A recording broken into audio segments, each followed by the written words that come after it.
What's up, everybody, and welcome to the Hot Corner Rant. This is your host, Tommy Blood, my main man, Shane Clunan. Shane, say what's up to the people. What's up, the people? Yeah, so I will say this, and you and me and Justin did talk about this during baseball season. Filming was going to be a pain in the ass because we all went through our season, and I feel like we got some things we got to tell the viewers. So I feel like you're more hyped about your season than I am. So let's start with you. Yeah, man, the high school season, it was a learning process as always. Yeah. Definitely saw some boys outshine, what their potential probably could have been at the start of the season. Saw a lot of goods, a lot of positives, and saw some guys who just kind of teetered off and just got complacent with the everyday mentality and, figure that out for next year. But we finished off the year on a really high note. I think we saw the boys play to their potential, and I was really proud of them for that. And I'm excited for next season, and I think we'll have an even stronger team and a better shot. Nice, nice. So how'd you guys end up finishing? I'm curious. We went 8-12. Real tough middle of the pack. Our section was really tough. But we had 4 games in 4 days, Monday through Thursday. We won 3 of 4, fought back really hard. Every game we won, we really came together as a team, so it was cool.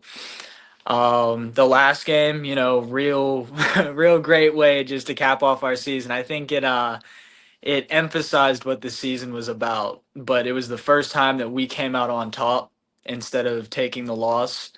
Our head coach had a baby a couple hours before the Oh, game. So, yep, I got to pick the name and everything. It was great. Little Bennett Bestick. Bennett. All right. Yep, he's gonna be a future superstar. Dude, But that's absolutely wild. The guy's wife goes into labor mid game and he just got a bolt. That is insane. well, it was before the game, so I got a phone Oh, call from the head coach, and he was like, "Hey, listen, I'm not gonna be there today. Kind of need you to take over." I was like, "All right, let's roll it." So didn't have lineup cards or nothing. Didn't have the play sheet. It was a mess. But oh, got to the game, wrote a lineup, figured it out, got the right guys in the right spots. Starter did fantastic. We popped off with 4 in the top of the first. I was getting to wave guys home. It was great. And then, dude, it ended up being 6-1 in the bottom of the seventh, and or however it rolled out. But we gave up the lead. It ended up being 6-6, second and third with 1 out, and forced a fly out foul. Dude, our shortstop caught a deep ball over his shoulder. I thought the kid from third was gonna tag up. But shortstop over the head, foul territory, turns around and one hops it right to the catcher's chest. Held the runner up. Dude, it was fantastic. that is fantastic. So finished with the strikeout. We end up going into 10 innings, man. It was Oh, wild. 0-2, 1-2, I think it was, 2 outs. Same shortstop kid who he was a junior going into senior year next year. He's on his way up. You know what I yeah, mean? Like he's working himself into being a Division II ball player like right now. You know what I mean? He's got that talent, potential, and mindset really. yeah. But dude, it was like the sound of the Moneyball music. I was, like shit. I just blew this 6-1 lead. Brad's celebrating a baby. Like we should have wrapped this up 4 innings ago. And as soon as it cracked the bat, it was the kid pitching. The coach was talking about how great his ERA was. Well, he left him in for 3 innings, and he started hanging his slider, and our shortstop man just teed off on one, and we ended up winning 7-6 in the 10th inning. So it was a real cool way to finish off because a lot of our games throughout the season we'd have that lead, give it up, and then lose at the end of the game. So Yeah. finally we were able to turn the tide, and I'm proud of them all for that. That's awesome, man. You know what? You told us your record, and I think at the beginning of the season when we started the podcast, you talked about how like the team wasn't like before you got there wasn't a very Mhm. strong baseball school and happened to be in a very strong baseball conference. And the fact that you guys went 8-12, which was probably better than what most people predicted you guys would finish. That's a good statement. That's a good little turnaround, especially with where you guys were started off. So kudos to you guys, and kudos to your team as well. Hopefully I get to say what's up to some of them on the air. Yeah, man, absolutely. I think a lot of them, the seniors, were all talking about jumping on real quick. So I think that'd be cool. Some of my past 2 years I've been coaching seniors jump on. That'd be fun. You know what? I'm not opposed to it. I still got to get better at the editing, the technology side, but you know what? Having these boys on, and if we can figure out how to live stream this so people can tune in during live time, shoot, I'm all for it. Yeah, You I know, think we can add up to like 12 people on here, so that's pretty neat. I'll have to play around. I'm going to see Luke Bryan this weekend, so this may not be the weekend for me to play with the technology. So, It's all but right. It's all right. it's definitely something I'm looking into. And you know what? I'd love for some of my players to see this live, but I'll give you a little rundown of my season. But I was the JV coach at Kennedy High School, and we had 15 seniors on varsity, which meant we had to have 13 juniors on JV, which a lot of people were predicting our team to have a good season just because the boys were older. But and I'll have you get an intake on this. Doesn't really matter your age or the division, you still have to show up and play. You know what I'm saying? And Baseball, anybody can beat anybody on any exactly. given day.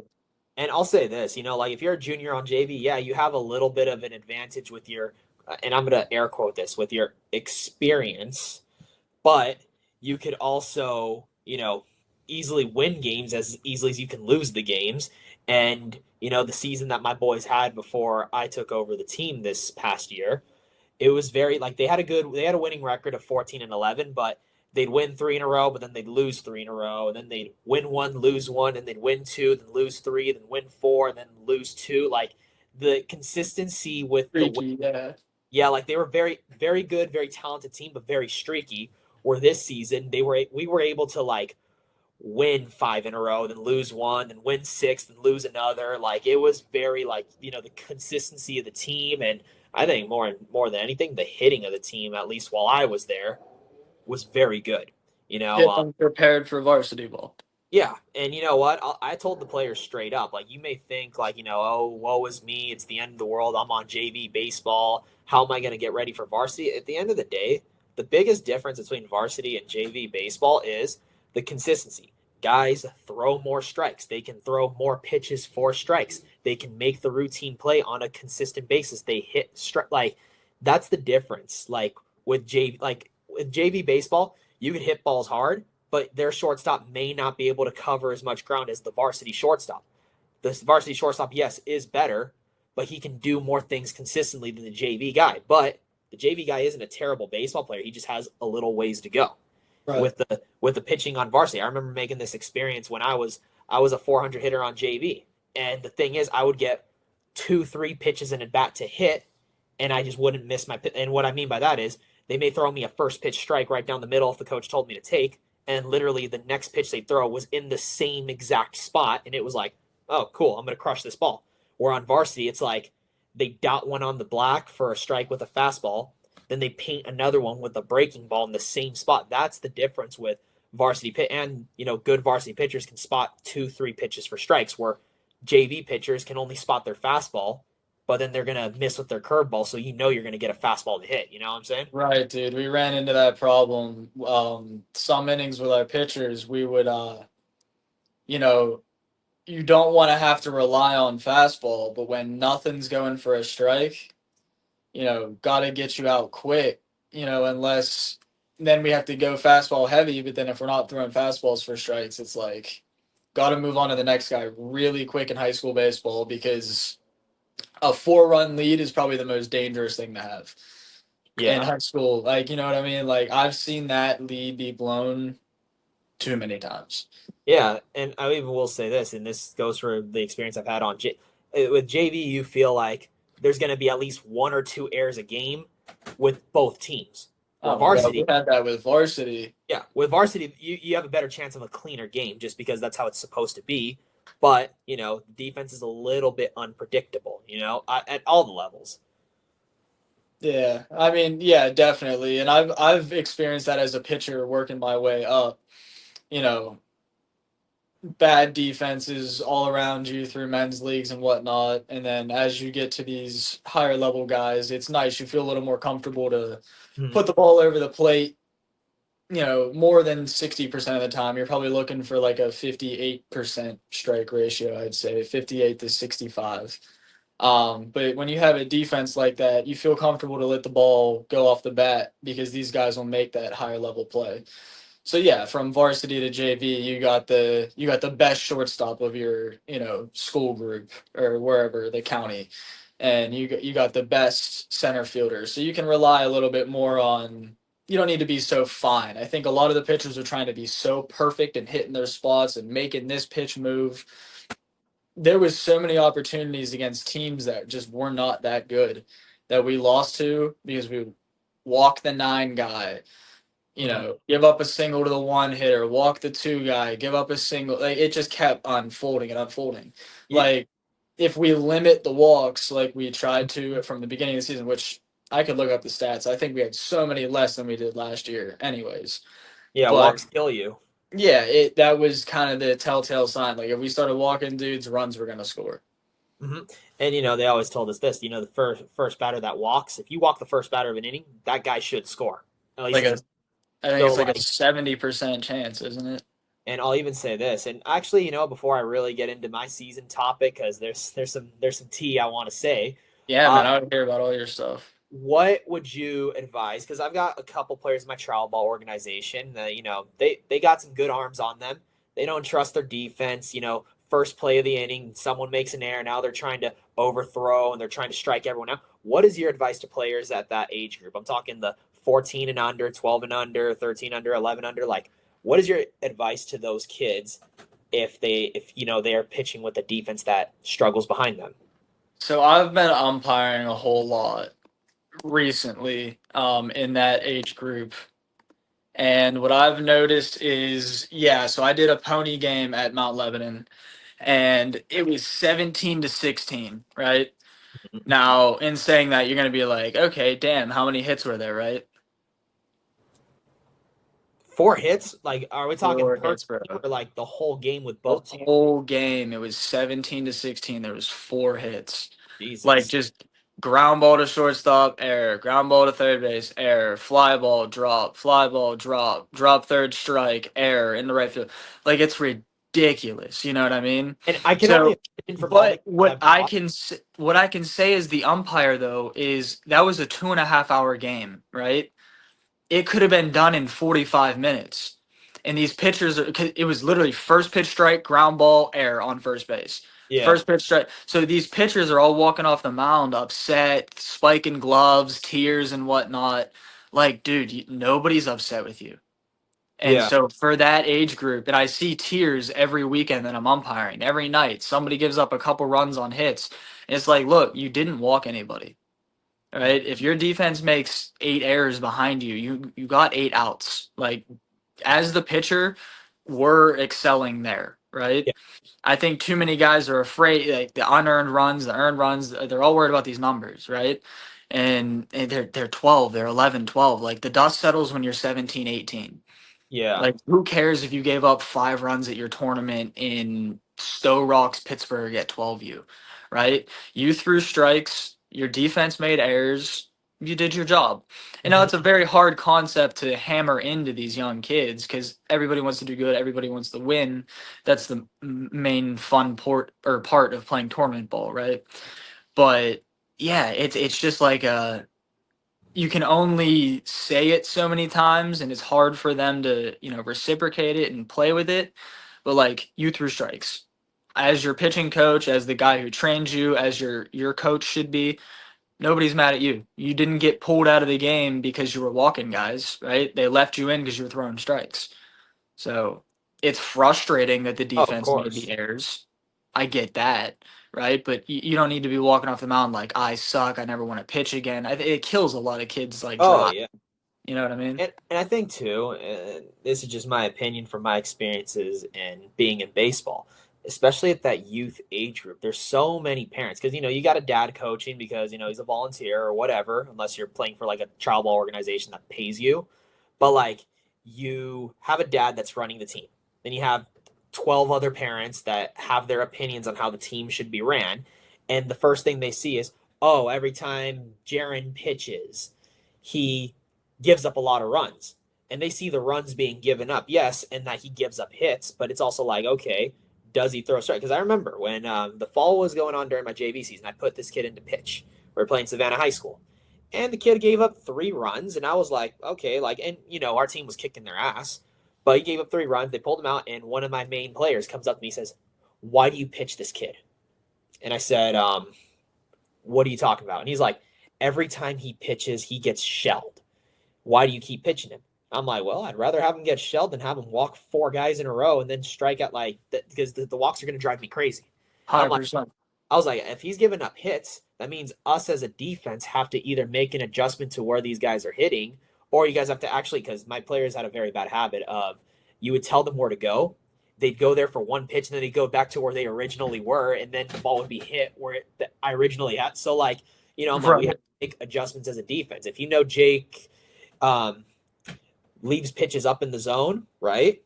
Maybe the outfield should play a little bit deeper. Or if we're playing a team that doesn't have a lot of hard contact and they're facing a pitcher that gives up contact, maybe you should play a little bit in, like there's ways to adjust, you know? And that's one of the Right. toughest things for me as a coach was, outfield defense, not where to position them, but I don't have scouting reports on any of the players that are on the other JV team. Right. So It's JV ball.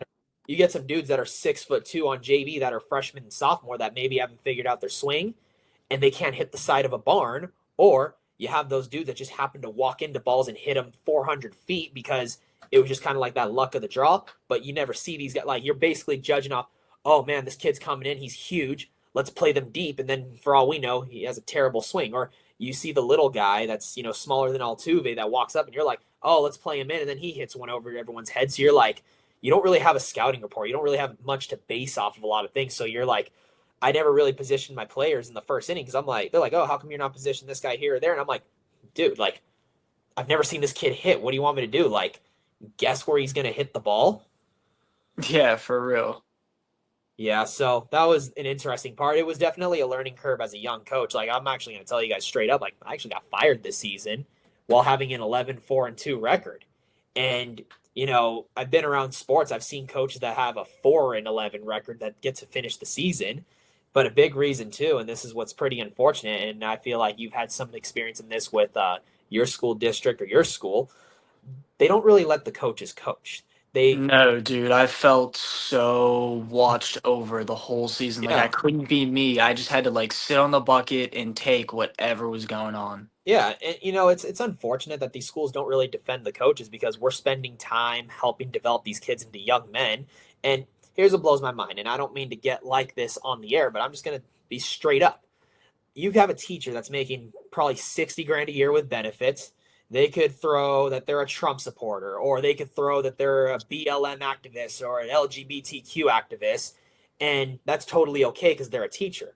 But if a coach brings up any of those 3 subjects, now we got to watch what we're saying. Or a teacher could say you're a worthless student. They're just going to get a stern talking to. But if I so much as tell a kid, hey, you can't get in front of the ball, you stink at catching ground balls, now it's like they're making me seem like the bad. They make us coaches seem like we're the bad guys for making our players into men. I never tell players they're terrible. I've never said that. Dude, But we had that happen and when I yeah. was in high school. We had 2 coaches fired Mhm. over a player just being like not one of the guys, you know what I mean? Just Yeah. like not somebody you want around at It, that point. it's kind of funny because that's exactly what happened with me. It was a player that was not one of the guys, someone that the team didn't want around, and for some reason the varsity coach just wanted him around. Don't know why. And it was just like, look, this kid, doesn't really produce for us. He doesn't get along with any of the guys. Like, it's just why have a bad apple in the bunch? The bad apple always ruins it for the bunch. And unfortunately, and this is just kind of the way I'm viewing things, it's like one parent and one kid weren't happy on a team of 20.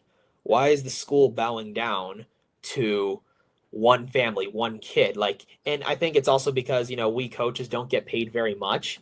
So for Mhm. schools, they'd rather just let okay, we'll eat the 5 grand that we pay this coach and we'll just get another one as long as this kid is happy. And it doesn't make any sense. And I'll be honest, there are some coaches that were back in my day, back in your day today, that should be fired because they're assholes to be assholes. Like I've played for tough coaches, but you could tell the ones that are being tough because of they want the best for you. And there's just guys that want to be an asshole to say that they want what's best for you, but you could tell by the way they're doing things, they're just being jerks, you know? Like Hmm. like I've known coaches that had pleasure in doing a conditioning circuit where they had three kids throwing up. I've had coaches that, they didn't make any sense with what they taught, but they just wanted to yell to yell. Like there was a coach my players had to deal with where, and this might light a fire under you because, he would get mad at pitchers for giving up hits. How are you giving up hits? And it's like, The you idea know, of the fucking game. yeah, like it's also one of those things too. It's like, okay, you're playing a school that's not very good. Fine. Yeah, you shouldn't give up hits to a team that's not very good, but what, you telling me that these kids don't practice hitting too? Yeah, it's not like Like you're walking everybody. and be honest with me. Have you ever spotted up a perfect pitcher's pitch that got smoked? I mean, yeah.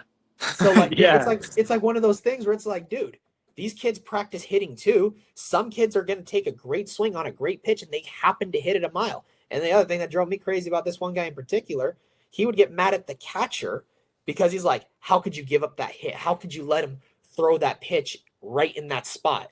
It was your setup that." And you're like, "This guy doesn't know what the hell he's talking about." Exactly. And that's the issue is too many of these guys who don't know what the hell they're talking about are coaching. Yeah, well, and one thing, a player makes a mistake, and I hear in the stands, probably from another, why aren't you taking him out? And it's like, you're gonna tell me like, if this kid gets out on a certain pitch or, you know, makes an error at second base, like I have to just immediately that kind of diffuses the problem. That I only Yeah, dude. We had emails and stuff being sent in from parents who thought their kids were better. Like, dude, let's face it, your kid's on the team because everybody made the team. You know what I mean? Like, so next year when you're not freshmen and you can't play freshman, like it's not like you have to play JV. Our freshmen have like an eye opening coming because they're having their parents send emails when they're not even playing on the team that everybody made, and then they're gonna try to come back and produce against juniors next year. It's gonna be That's the eye opener that we're looking for and is figure it out. that's what's funny about, so this is like one thing I've learned. The only time I've ever been mad if I wasn't getting playing time is if I'm on the bench, but my team's losing. Like it's one of those things where like You even feel sitting helpless. even sitting the bench for a winning team, like yeah, sitting the bench stinks no matter what the situation is. But I remember I was in junior college and this guy for no reason benched me.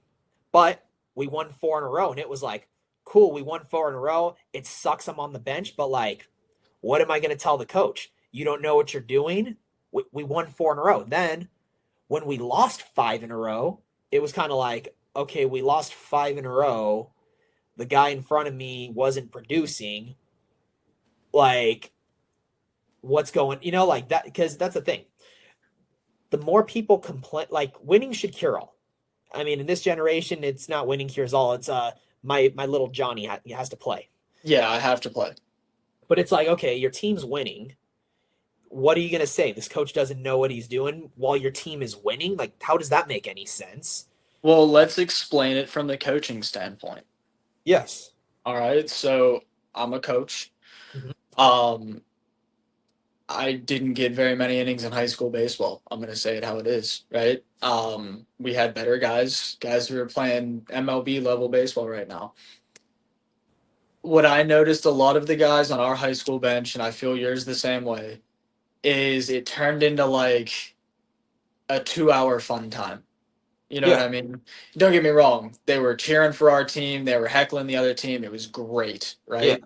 But at the beginning of the season, I printed out 200 some sheets of paper, went through each and every single individual one of them, labeled every one of them, like did a whole bunch of work for pitching charts.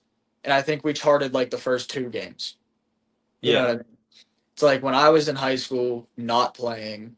Yeah, it sucked not playing, but I sat next to the coach, kept the book, listened and learned, right? And I feel like that's what got me here as a coach now. A Yes. lot of these guys are just taking it as, well, I'm not in the game today. I don't need to be prepared. Mhm. I can just jack off for 2 hours. Well, and outside of the kids who the kids who basically got me fired who weren't playing, they weren't playing because they had bad skills. They weren't playing because their effort and attitude and practice were terrible. And on top of that, when I would give them opportunities in the fall, which is where you prepare for season, they weren't really producing, but the other kids were. And then, I'm not going to lie, some guys started off the season 0 for their first 6. That's going to happen. But it also depends. How are they making outs? If they struck out 6 times, it's like, okay, we need to make a change. But if they're hitting balls at people, it's also like, they're eventually one's gonna fall. Are these at bats good? Because I would stay up all night just, strategizing what we're gonna do for the next game. What's this player doing? How's he doing? Okay, who's been looking good? And the one compliment I think I got that was best, that it's better than winning a league championship. And I'll say this, like, I love to win, was even some bench players were like, dude, we didn't play a lot for you this year, but we felt like we were just as important as your number one starter and your number 3 hitter, because you kept us not only engaged in the game, but when you gave us opportunity to play, which was coming off the bench to pitch or coming off the bench to hit, we may not have been successful, but we were prepared. And that's one thing. And I picked this up from Joe Torre. I would talk to all my players.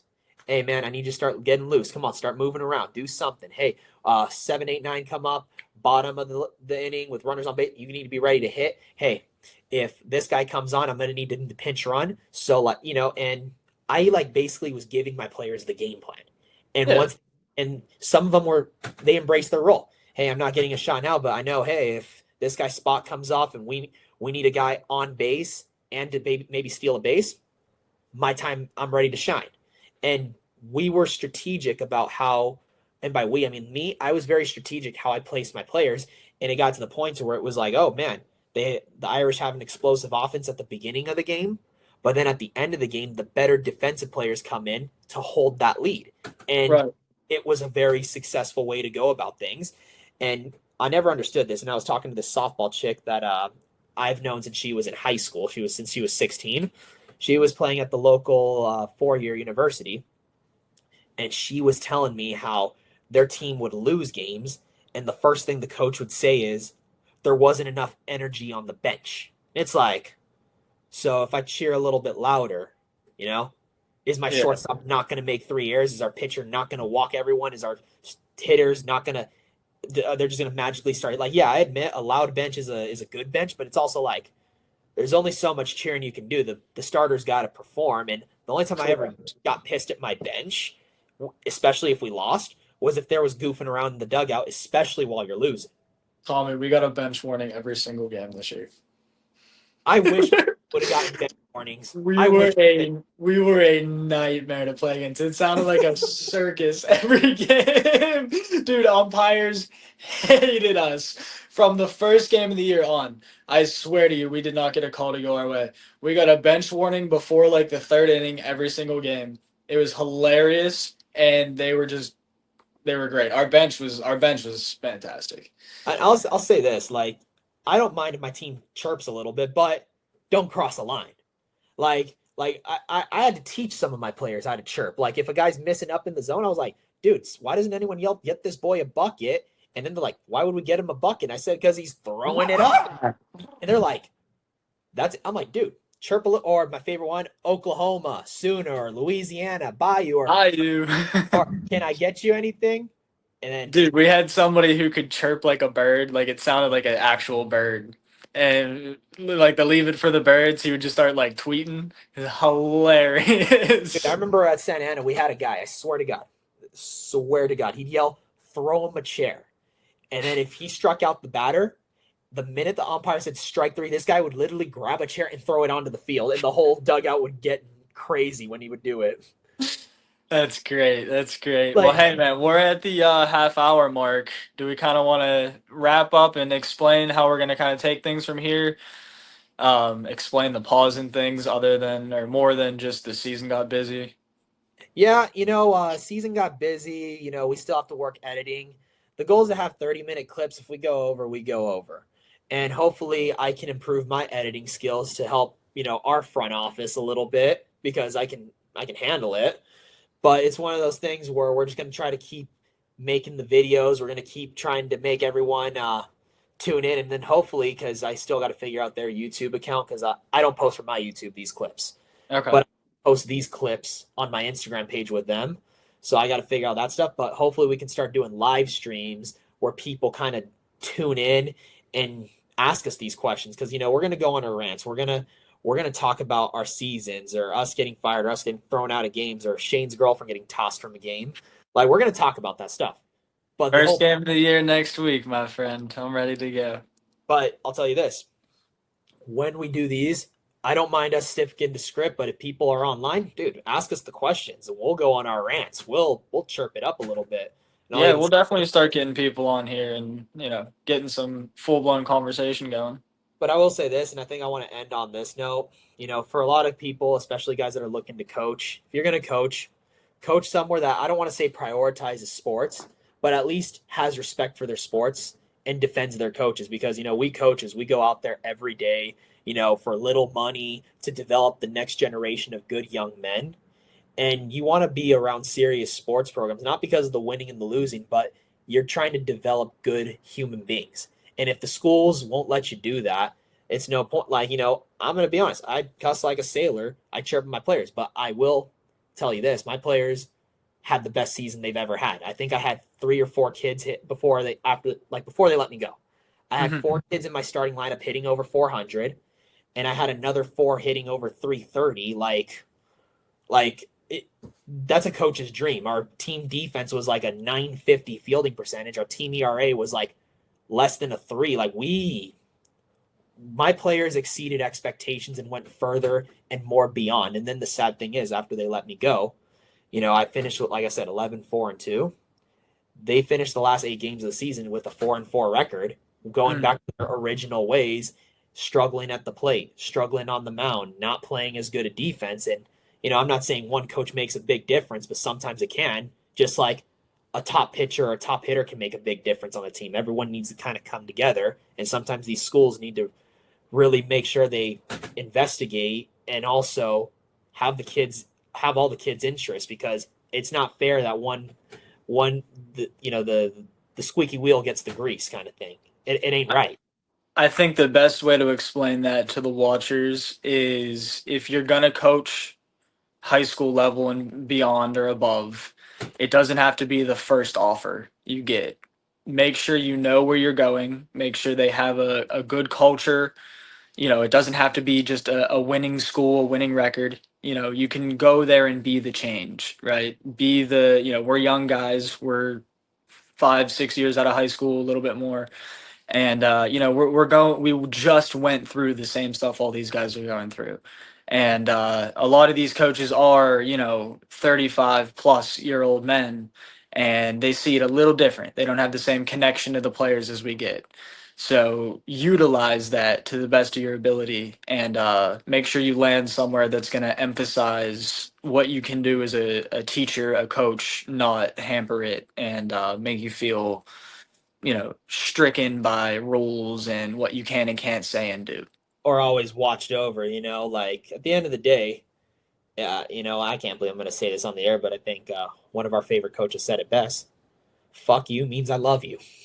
It's the easiest way to say it. And if you're a coach that's chirping at your players out of care, the minute I stop talking to a player, it means I lost them. It means, like, That means I love you in my best friend group and both my households, man. That's how yes, it is. like, if you're not hearing me talk to you, that means I lost I confidence in you. lost you, yeah. Like, but that's kind of the best way. And I'm gonna get bleeped on Instagram for that one, but it is what it is. It's true, dude. But yeah, I mean, same goes for us. Our pitching staff did much better numbers wise than they did last year. So I'm happy to see that. I'm proud of all of them. And like you were saying, we're gonna start rolling these shorter episodes, a little easier to watch. Hi, Riggins. Yep. And we'll be able to push more content, more Instagram stuff, 3-4 clips a day or something like that, and we'll really be more active and talk about summer games and men's leagues and stuff coming up. We'll have some fun with it. Oh, dude, your boy's trying to daddy hack this week, and I got 2 games. I'm hitting one out. Guess who our team's new starting catcher is? Oh boy, who?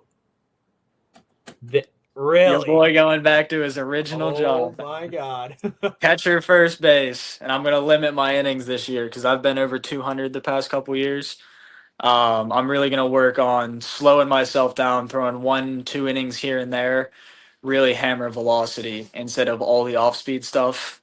Just in the men's leagues and stuff to see if I can notice a change velo wise.